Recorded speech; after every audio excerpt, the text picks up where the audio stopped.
सावहा बागुल बोलते तया परशुराम म्हणते जेने वधिले माते प्रती पितृवचन पाळिले। अशा प्रकारे परशुरामाच्या अवताराचं वर्णन सुद्धा या ठिकाणी आलेलं आहे। नंतर पुन्हा वर्णन आलं बाबा ऐका ना, पुढं असणार सूर्यवंशाचं वर्णन करून सांगितलं। एक सगर नावाचा राजा झाला ऐका। 60,000 मुलं होती बाबा, किती 60,000 मुलं होती, पण ती 60,000 मुलं कपिल मुनीच्या शापानं मरण पावली होती। कारण त्यांच्या घोडा असणारा एक यज्ञाचा होता, तो यज्ञ पशु सोडला होता, तो यज्ञ कोणीतरी घोडा चोरून नेला इंद्राने आणि कपिल मुनीच्या आश्रमामध्ये बांधला। आणि कपिल मुनीच्या आश्रमात बांधलेला घोडा त्या 60,000 मुलांनी पाहिला आणि त्या कपिल मुनीला अदवा तदवा बोलू लागले। ओ काय दिवसा म्हणले असणार तुम्ही तप करीत बसता, संध्याकाळच्या चोऱ्या करीता का? काय झालं? आमचा घोडा तुम्ही घेऊन आले म्हणले। कपिल मुनीने सांगितले हे बघा पोरो, मी घोडा चोरला नाही, कुणी आणला कोणी बांधला मला काही पत्ता नाही। पण महाराज शेवटी तरुण अवस्था, लेकर असणारा अदवा तदवा बोलायला लागले।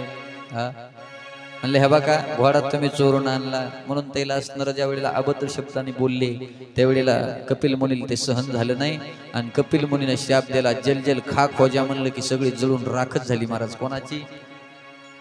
किती मुलाची? 60,000 मुलं असणार त्या ठिकाणी मरण पावली। आता इकडे जो सगर नावाचा राजा आहे विचार करू लागला, मै लेकर मरण पावलेत आणि कशाने मेले ते?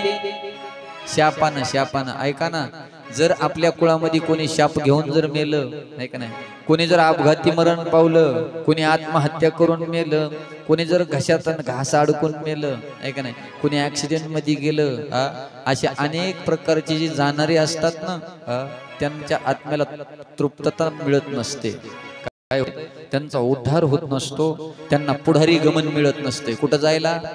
पुढे जाण्याचा जो रस्ता असतो ना त्यांचा, तो त्या ठिकाणी अडकल्या जातो। या करता त्यांच्या करता असणार आपल्याला काही ना काहीतरी करावं। मला सांगा, आपण व्यक्ती गेल्याच्या नंतर दावा करतो का नाही? कुठे जाऊन करावं लागते बाबा दावा? इकडे करीत नाही करते, कुठं करतात? बरे का करायचा ते दावा सांगा बरं? काय कारण आहे? कारण आपल्या दोष लागला नाही पाहिजे। कारण सर्व दोषामध्ये जर कोणता दोष सांगितला तर तो पितृदोष आहे। आणि आज आमचा जवळपास 80% समाज त्या पितृदोषानं पीडित आहे। आम्हाला आणखी मिळ कशाने काय व्हायलंय ते ऐका ना, पितृदोष जर काढायचा असेल तर त्याला एकच केला आहे, नारायण नागबली, ते बी त्र्यंबकेश्वरला जाऊन करावं लागतंय ऐका नाही। मग आज आमच्यावरती एवढी संकट यायला लागली, एवढं दुःख यायला लागलं, किती कमाई व्हाली पण कोणकडे चालली पताच लागत नाही ऐका ना। शेतामध्ये सुद्धा असणार भरपूर माल दिसतो आई, अशी कणस आलेली दिसते, सुगी अशी आलेली दिसती, पण काढा थैले नेले की सहज भरायले। आता का व्हायले असं आम्हाला पत्ता नाही ते। कमाई भरपूर आहे पण आम्हाला दस नाही राहिली, बरकत नाही राहिली कशामध्ये ऐका नाही। मिठाला मीठ आहे तर पिठाला पीठ नाही। काही काही वेळेला बघितलं घरामध्ये बरेच जण असणार दवाखान्यानं बेजार येत महाराज, दवाखाना हृदय झालाय कोणाकोणाला, कशामुळे व्हायलंय हे आम्हाला कळालं नाही। आम्ही आणखीन त्या वाटाला गेलो नाही, नाही म्हणले असणार व्हायलंय नाही, त्याचं मूळ बघचा काय व्हायलंय तर। आणि पितृदोष असा आहे, ज्या टायमाला एकट्या घरचा पितृदोष नसतो, ज्या टायमाला आपली मुलगी जी आहे ना लग्न करून ज्या वेळेला जावयाच्या घरी जाते ना, त्या टायमाला ती घरचा अर्धा पितृदोष घेऊन जाते बाबा। मग आपला कमी होतंय का? नाही कमी होत, तितकाच राहतंय, पण ती सुद्धा घेऊन जाते। मग मला सांगा, लग्नाच्या अगोदर सगळं बरोबर असते का नाही? मग लग्न झाल्याबरोबर असणार ती मुलगी घरात आली की काऊन जमत नाही घरातलं त्याचं, काऊन जमत नाही? असं कसं सगळ्याच मुलीचं जमत नाही? बरं ठीक आहे, एखादी मुलगी वागती असेल कमी जास्त, एखादी होत नसेल अर्जित समजा, पण सगळ्याच आहे का नाही बोम तीच? काऊन होतंय असं सांगा ना? ते आपला दोष पितृदोष आहे। मग तिकडचा पितृदोष घेऊन आलेली असती तीन, तुमचा पितृदोष, दोघांत भांडण निर्माण होते महाराज, होतेत का नाही? हे कशामुळे घडतंय? केवळ पितृदोषामुळे। म्हणजे आपल्या जे पूर्वज आहेत त्याचा जर उद्धार नाही झाला, आपण पितृ घालतो का नाही? इकडे घालतात ना पितृ, काऊन घालायचे पितृ सांगा बरं? काही काही लोक आपले असे निघाले महाराज, त्याने पित्र बंद केले. अरे पित्र कुठे जेवायला येत असते का म्हणले आता कवा ना. आमची संस्कृती एवढी जबरदस्त आहे. पित्र जर येवण्याकरता नाही आला नाही तरी पण तुमचा जो असणारा ठेवलेला पिंड पित्रा परिपौचिती करायचं कार्य देवाने एका जणाला सोपिलेलं आहे. कोणाला? कोण आहे ते? कावळा. कावळा आहे का नाही? हा, रामायण उघडून मग कळन तुम्हाला. रामायणामध्ये देवानं त्याला आशीर्वाद एक डोळा फोडलेला आहे रामानं. कोणाचा? आणखीन जरा जाऊन बघा. कावळ्याच्या जवळच बुबुळ आहे बाबा. कावळा तुम्ही जवळून बघितला नसेल, ती एकच बुबुळ दोन्ही इकडे बी फिरवित आहे तिकडे फिरवित आहे. काहून? त्याचं एक बुबुळ उडविलेलं आहे प्रभू राम. कारण सीताई साहेबाचं स्वरूप पाहून त्याला असणारा अभिलाषा मीना मनामध्ये निर्माण झाली. ती दरबाची काडी सोडली होती आणि त्या कावळ्याचा एक डोळा उडविलेला आहे. त्याला वरदान दिलेलं आहे, तू असणार पिंड पौचिती करशील कुठपर्यंत? त्या असणार पित्रापर्यंत. म्हणून पित्राच्या दिवशी त्याला लय मान. कोणाला? त्या कावळ्याला. कावळ्याला नाही का नाही? कावळा ते काम करीत असते. याकरता आमची संस्कृती एवढी खालची दर्जाची नाही. अरे आमची हिंदू संस्कृती म्हणजे फार मोठी संस्कृतीचं वाटोळ करायला महाराज.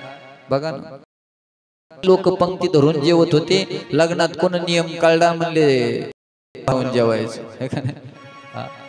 मग ते उभं राहून जेवताना बुटाड काढायले नाही हे का नाही? बुटाड पायात तसेच जेवण करायले. म्हणले आमच्यात आम्ही फार बदललो. अरे आता नाही बदललो. ज्या दिवशी बुटात चोरून खात बदलली. काय संस्कृती आमची काय. गोपाल कृष्ण भगवान फार मोठी संस्कृती. संस्कृती जपा आहे का नाही? पितृदोषण प्रत्येक जण पीडित आहे. राजाने विचार केला माझ्या पूर्वजांचा उद्धार झाला पाहिजे म्हणून त्याचा एक मुलगा जिवंत राहिला होता. त्या मुलाचं नाव आहे असमंजस नावाचा राजा. त्याने बरेचसे प्रयत्न केले आपल्या पूर्वजाचा उद्धार करण्याकरता, पण त्याला सुद्धा जमलं नाही. त्याच्यानंतर त्याचा मुलगा जन्माला आला. त्याच्या मुलाचं नाव सांगितलं अंशुमान. त्या अंशुमानानं सुद्धा बरेचसे प्रयत्न केले आहे, त्याला सुद्धा जमलं नाही. त्याच्यानंतर असणार त्याचा मुलगा जन्माला आला राजा.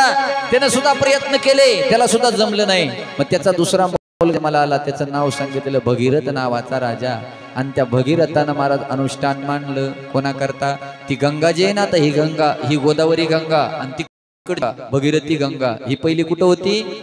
स्वर्गात होती. स्वर्गात.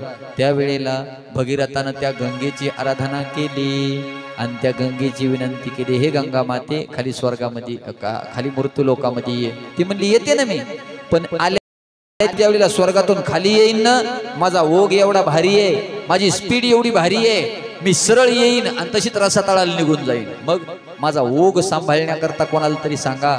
त्यावेळेला शंकरजीला सांगितलं आणि स्वर्गातून आलेली गंगा शंकरजीनं आपल्या मस्तकात घेतली आणि जटामधून बारीक धार करून पुढं असणार काढली.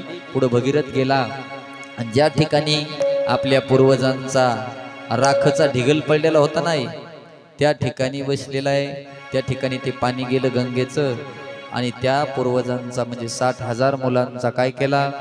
उद्धार केला. 60,000 मुलं उद्धारली. म्हणून तर वर्णन आलेले भगीरथासाठी आणली स्वर्गाहून गंगा.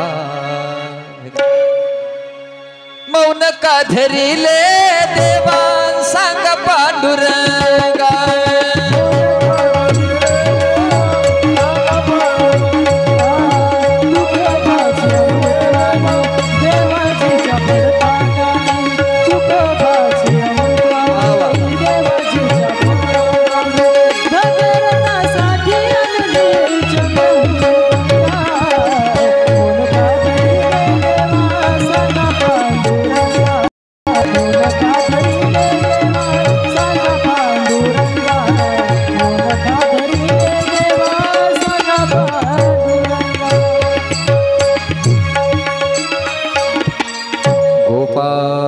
कृष्ण भगवान की जय. भगीरथासाठी असणार स्वर्गामधून काय आणली आई?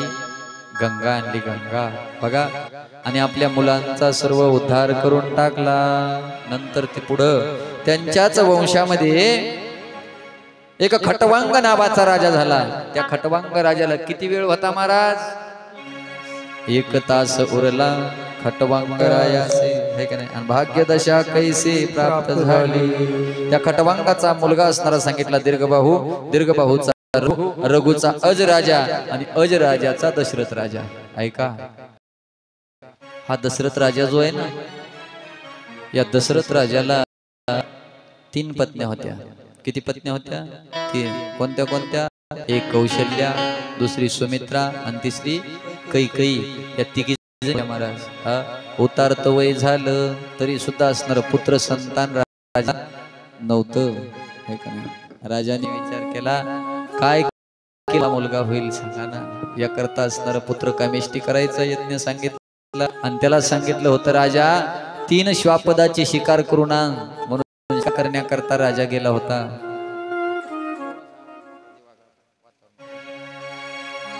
शिकार करण्याकरता राजा ज्या वेळेला वनामध्ये गेला, एक सरोवर आहे आई, सरोवर, पाण्याचं सरोवर. त्या सरोवराच्या काठावरती झाडा झुडपामध्ये राजा लपून बसला होता. कशा करता? की त्या ठिकाणी पाणी येईल आणि मी ज्या वेळेला हरणाला बाण मारेल, हे का नाही, त्यावेळेला मला शिकार. ऐका ना माझी माय. राजा पाल्या पाचोळ्यामध्ये इकडं असणारा एक काशीचा ब्राह्मण आहे आणि तोशीचा ब्राह्मण ज्या वेळेला आपल्या आई वडिलांची सेवा करण्याकरता निघालेला आहे. आई वडील दोघं आंधळेत बघा, आणि आई वडिलाला काशीला घेऊन तो ब्राह्मण निघालेला आहे. एका पारड्यामध्ये आंधळी आई आहे, दुसऱ्या पारड्यामध्ये आंधळा मुलगा आहे. आपल्या वडील आहेत, हे का नाही. कावड खांद्यावर घेतली त्या लेकरांना आई, आणि ते लेकरू असणार यात्रा करू लागलं. श्रावण बाळ बघा, ज्या टायमाला घनघोर अरण्यामध्ये कावड आलेली आहे आणि आल्याच्या नंतर आपल्या वडिलांनी मुलाला सांगितलं, बाळा हे श्रावणा, तहान लागली रे, पाणी आणतो का वागा पेण्याकरता. सांगितलं, हो बाबा पाणी घेऊन येतो तुम्हाला पेण्याकरता, बसा इथं झाडाखाली. आई, एका झाडाच्या खाली असणार कावड टेकवलेली आहे आणि श्रावण पाठलेली आहे पाणी आणण्याकरता, पाणी आणण्याकरता. आणि त्या टायमाला श्रावण बाळ पाणी आणण्याकरता निघालेला आहे. हो, आई वडील तिथं झाडाखाली बसले, श्रावण बाळ पाणी नेण्याकरता आलेला आहे. तेवढ्या वेळामध्ये त्या सरोवराच्या काठावरती आला, त्या सरोवरात उतरला आणि ती जी झारी होती ना, झारी ती पाण्यामध्ये असणार बुडवली. आई ज्या वेळेला पाण्यामध्ये ती झारी बुडवली ना, त्या वेळेला त्या झारीतून असणार बुडबुड बुडबुड बुडबुड बुडबुड आवाज आला. आणि तो बुडबुड आवाज आलेला आवाज आमच्या दशरथ राजाच्या कानावरती आला. राजाला एक कला येत होती. कला कोणती? त्याला लक्षवेधी बाण मारण्याची कला येत होती. ज्या ठिकाणाहून असणार आवाज आला ना, तिथं न बघता जरी बाण मारला तरी जाऊन बाण बरोबर जिथून आवाज आलाय तिथंच जाऊन लागत होता. त्याला कला म्हणते. खूप कलाकार लोक होऊन गेले पहिले.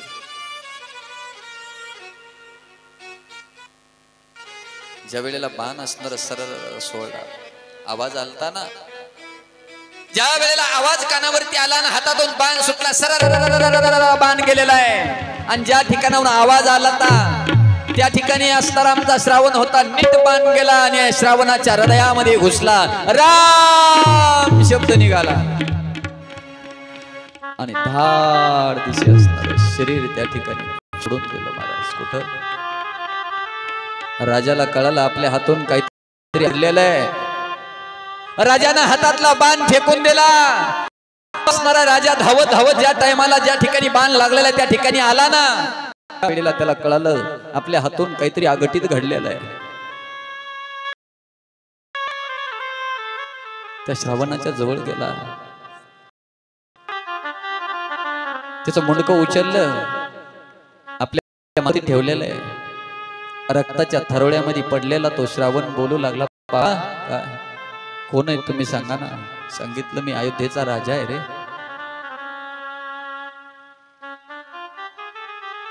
तू कोण? सांगितलं, मी काशीचा ब्राह्मण आहे, माझं नाव श्रावण आहे.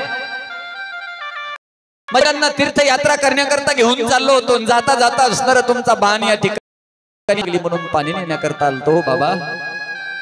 पण ऐका ना, तेवढ्या वेळामध्ये तुमचा बाण आला आणि तो बाण माझ्या हृदयामध्ये घुसलेला आहे. आता कशाची तीर्थयात्रा आणि आता कशाचं काय? ऐका ना बाबा, माझी विनंती आहे तुम्हाला. माझे आई वडील त्या ठिकाणी झाडाखाली बसलेले, तानेनं व्याकुळ झालेले माझे वडील आहेत. आता मी त्यांना पाणी घेऊन जाऊ शकत नाही, कारण माझी तीर्थयात्रा याच ठिकाणी संपलेली आहे. तुमचा बाण आला, हृदयात घुसला, मी मरणार आहे. फक्त माझी एक विनंती आहे बाबा, काय त्या ठिकाणी असणार हे पाणी घेऊन जा आणि ते पाणी असणार माझ्या आई वडिलांना नेऊन द्या. पण बाबा एक विनंती, काय जोपर्यंत माझे आई वडील पाणी पिणार नाहीत ना, तोपर्यंत त्यांना सांगू नका की तुमचा श्रावण असणार मरण पावलेला आहे म्हणून. फक्त एवढी विनंती. फार जुनी कविता आहे बाबा, जुन्या लोकांना माहित असेल. शरआला तो धावूनी आला काळ, श्रावण बाळ राजाचा बाण हृदयाचे झाले पहा. मम माता रे माय बाप तारे, रुखाने असतील बस त्या नेवदी, तुम्ही त्यांना पाणी आहेत ते अंध दोन्ही गुज वार्ताही सांगू नका त्यांच्या कानी.